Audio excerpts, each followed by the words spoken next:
Welcome back. This is Sky News. In just a moment, we've got the press preview for you. It's our first look at Friday morning's front pages. But first, here are our top stories tonight. Boris Johnson has chaired his first cabinet meeting as Prime Minister, vowing to prove the doubters wrong as he answered MPs' questions in Parliament for the first time as leader. The EU's chief negotiator, Michel Barnier, has described Boris Johnson's words on Brexit as combative, saying it would be unacceptable for Brussels to agree his plan to scrap the backstop. And commuters have faced long delays and overcrowding as soaring temperatures on the UK's second hottest day ever caused chaos on the trains. It's been the warmest July day on record. Temperatures reached 38.1 degrees Celsius in Cambridge. A very good evening. You're watching the press preview, our first look at the front pages. In the next half an hour or so, we'll see what's making the headlines tonight with the Observer's chief leader writer, Sonia Sodha, and the editor of Spiked Online, Branden O'Neill. So let's take a look at some of those front pages. We'll start with the Metro. It juxtaposes the first full day of the Boris Johnson premiership and today's near-record heat, dubbing them Meltdown number 1 and Meltdown number 2, respectively. The Mail makes the same comparison, calling both boiling point. The Sun, too, going with one of their trademark puns this time, John Sun. As the new Prime Minister announces plans to turbocharge preparations for a no-deal Brexit, the Telegraph goes with the headline, Johnson turns up the heat on Europe. The Guardian, meanwhile, focuses on the insistence of EU officials that they're not prepared to change the existing withdrawal agreement. The Times reports that the prominent Brexiteer MP, Steve Baker, has turned down a ministerial role in the government's Brexit department, claiming it would leave him powerless. The Eye features Boris Johnson's migrant amnesty for 500,000 people in the UK without papers. Here's the FT. It says the European Central Bank is working on a possible stimulus package to revive the Eurozone economy. Amid the heat, the Mirror urges people to cool it. And in the morning, the Star will remind its readers what a difficult time they had sleeping last night. And Sonia Sodha and Branden O'Neill are here with me now. Very good evening. Welcome to our air-conditioned studio. Lovely and after the heat of today. I mean, it's great for the headline writers, isn't it? The hottest day in July. They're having some fun with it. They really are. So let's start with the Daily Telegraph then, Sonia. Johnson turns up the heat on Europe. That's right. So the main story, apart from the weather, is obviously Boris Johnson's first 24 hours in government. So we've got a lot of the papers leading with that. And it's been quite a surprising 24 hours, I think, to some people, because a lot of people thought that Boris Johnson would become Prime Minister.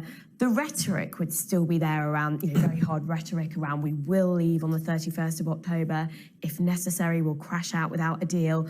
But that because he's got such a small working majority in Parliament and a very split party, that he might try to be more conciliatory than his rhetoric in terms of his cabinet and build a broad church cabinet with, for example, Jeremy Hunt in there, the man who was the last one, in the last two in the race to become Prime Minister, and also to have, some people in there who were maybe kind of former Remainers. And actually, what he's done, I think, has been quite surprising in some ways. It's taken people by surprise. He's very clearly tacking to the right. He's very clearly taking the Conservative Party in an even more hardline direction on Europe than Theresa May did. If you look at all the top jobs, essentially, he's got back together the people who worked on Vote Leave, people like Priti Patel, Dominic Raab, Michael Gove. He's brought back in the key Vote Leave director, Dominic Cummings. And then he, stood up, gave a speech in Parliament today where he basically says, the backstop cannot exist anymore. And he's had a big rebuff from Europe. And basically, I think what he's done is he's projected forwards. He's seen that there was going to be a big confrontation with Parliament at some point and possibly a general election. And he's kind of worked backwards from there. And he's thought, well, let's just go all in. I'm going to move the Conservative Party to the right. I'm going to surround myself with people who will be happy with no deal, or at least not say anything if we crash out without a deal. And that's what, that's going to be my strategy. But I think it's hugely risky for him. him, actually, because he has got a very divided party. I think he's going to have to go for an early general election now, and he might not win it. Well, let's move on to the Daily Mail, Branden. I mean, this is a war cabinet, it's a no-deal cabinet, it's even an election cabinet, isn't it? Yes, it's definitely an election cabinet, and I think that might be why he's doing exactly as Sonia describes, which is being very combative and not giving any ground, really, on the whole Brexit issue, because he might be preparing to go to the public and say to them, I'm going to go for no deal, will you back me? Because the thing is, with the numbers in Parliament, who, you know, so many parliamentarians are keen to block no deal, he will need a democratic mandate to try and break down that block. And the only way he can get that is by going to the public. But I think the fact that Britain is now run by Leavers is absolutely brilliant. And I think we sometimes underestimate how strange and perverse, in fact, it was that over the past 3 years, since the majority of people voted to leave the European Union, this country has been run by Remainers. Theresa May was a Remainer at heart. Philip Hammond, of course, was a very strong Remainer. Cabinet tended to be dominated by Remainers, and any Leaver who got ideas above his or her station was kind of ousted pretty quickly. So the fact that's true, actually. I no, think but hold on, had very wait. senior ministers like Boris Johnson and David Davis, who essentially, when they realised that Brexit was going to be much harder to deliver than they promised in 2016, they warred. They weren't owning their mess. They walked because Theresa May's entire strategy on Brexit was to cave in and kowtow to every single compromise that the European Union demanded. She drew red lines and she crossed them again and again and again. I mean, it was absolutely humiliating to anyone who thinks that British sovereignty and British democracy are important institutions. But the thing is, a lot of people, a lot of Remainers and even possibly Ramonas are having a meltdown over the fact that Britain is now dominated by pro-Leave politicians and pro-Leave advisors like Dominic Cummings. But to those of us who voted Brexit, they're not always necessarily pro-no deal, are they? But to those of us who are pro-Brexit, this makes perfect sense. And we've been waiting more than 3 years for a situation where the political class reflects public sentiment. We've been waiting not true, for actually. that. That is We've been absolutely waiting not for true. that. Well, let's move Public on. was split 52-48, and there is absolutely not a majority in the country for no deal, and that's why people are worried, because we've got we've now essentially got a no deal cabinet representing a country that is not in favour of no deal. So that's why I think actually we need an early general election, because Boris has no mandate. But that's infinitely, the situation you've just described, Sonia, is infinitely preferable to what we had prior to this, which was a country run by Remainers, dominated entirely by, let me finish one sentence, dominated entirely by Remainers, the political class, the upper echelons of the media class, the academy, every single powerful wing of the establishment is dominated by Remainers. That is actually just not true when you look at Theresa May's cabinet. There were lots of very prominent Leavers in there. She made sure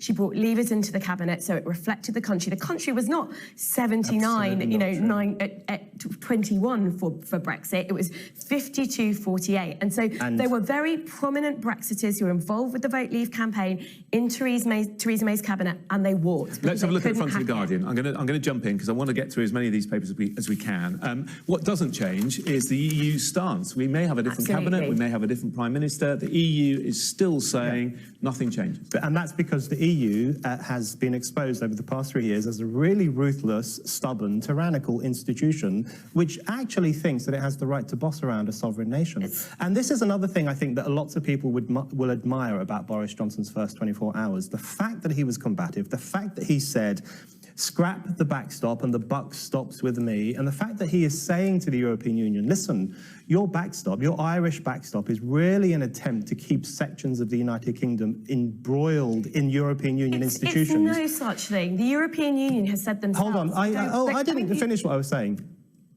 What I'm saying is that lots of people will appreciate that and be thankful for the fact that at last, after more than 3 years after we voted to leave the EU and all its institutions, plus after 2 years after, the Tory party released a manifesto in which they said we would leave the customs union and the single market, and the Labour Party released a manifesto saying they would respect the result of the referendum and leave those two institutions. There are millions of people out there who we never hear from, who are breathing a sigh of relief that there is finally a prime minister who is saying to the European Union, forget your stubbornness, forget kind of bossing Britain around. We're going, and we're going on the 31st Okay, of I'm October. going to let you jump in. I just want to show the Mail, pages 8 and 9. We can have a look at the new cabinet in all their glory. Sonia, come back in. Yeah, I just need to, so there's a couple of things here. I mean, that sigh of relief is certainly not reflected in Boris Johnson's approval ratings, which are lower than Theresa May's when she entered Downing Street. I think Boris Johnson is an incredibly divisive figure, and he's not done anything to try and bring the country together. You know, the idea that the European Union is tyrannical is just for the birds, I think. You can't have it both. You can't have it both ways. Essentially, we're looking to leave the club, and then we're getting cross when the EU is looking to defend its borders and member states like Ireland. You know, the backstop, the EU has said it does not want the backstop to kick in. It wants to find alternatives to it, but you need it as an insurance policy to ensure that there's no hard border in the border of Ireland and not to risk the Good Friday Agreement.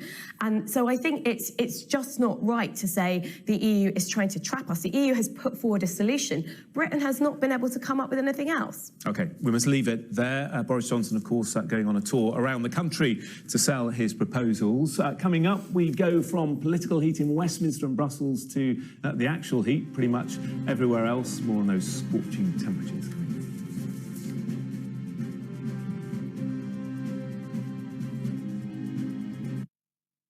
Talk about the weather, front page of the Daily Mail. I mean, Branden, what a day it's been. It's too hot. For someone, struggled? I've struggled a lot. For someone from an Irish background, we don't like heat. It's not good for us. So apparently it was 38.1 degrees, which is basically really, really hot. But you know, the thing is, I think the reason London and other parts of the UK feel so hot is because we do air conditioning really badly. I've just come back from New York, and New York gets much hotter. I mean, it feels hotter, it's very humid, but every single building you go into, every single bus, every single subway train has got freezing cold air conditioning, and it's like a blessed relief. But the thing about London, you go into a pub or you go into a shop or you go onto a tube train, which is the worst of all, and it's still hot or even hotter. So I think it's not so much that hot weather is really bad and we like moaning about it, although those things are true. We don't cope with it well, and I don't think we have the machinery to cool people down, and that's what I think needs a lot of investment. I took the kids to IKEA today, and I said, we're not buying anything, we're here just for the aircon. We wandered around for an hour, it was lovely, nice and cool. Let's move on to the front of the Guardian, because of course there is a serious message to all of this, and the Guardian puts it very well. Climate fears as UK has hottest July day. Yeah, absolutely. And the Met Office have linked this to the climate emergency. And, you know, that's linked to the fact that if you look at kind of the hottest summers that we've had on record, most of them have occurred in the last 20 years. And there was a new study last year which showed that the 5 hottest European summers on record have all, you know, since 1500, have all occurred since the turn of the century, since 2000. So, you know, some people hate the heat, some people enjoy the heat, you know, they'll be going down to the beach, lots of people in Lidos up and down the country, I'm sure, in swimming pools. But whether you like it or dislike it, it's definitely the sign that something's going very seriously wrong, I think, with our climate, and raises really important questions about whether we're taking enough action to reduce carbon emissions and to sort of limit the damage that we're doing to the planet. Yeah, someone who wasn't enjoying the heat, this poor member of the Grenadier Guards, yeah, really you think feeling they'd outside like make Buckingham a special, Palace. give them special dispensation to take off their, what are their hats called? Bearskin, bearskins, aren't they? Oh, yeah. Right, okay. Yeah, but I mean, you wouldn't want to be wearing one of those. No. Yeah, and you've got your jacket on, which strikes me as ridiculous. Yeah, but no tie and a very light shirt. You've got a jacket on as well. Yeah, it's killing me. How are you going to keep cool tomorrow? Not go out very much. Yeah. Stay in somewhere cool and work. Yeah, I think that's very sensible. Thank you both very much. We'll see you again in half an hour or so. I think we should have a look at the weather, don't you?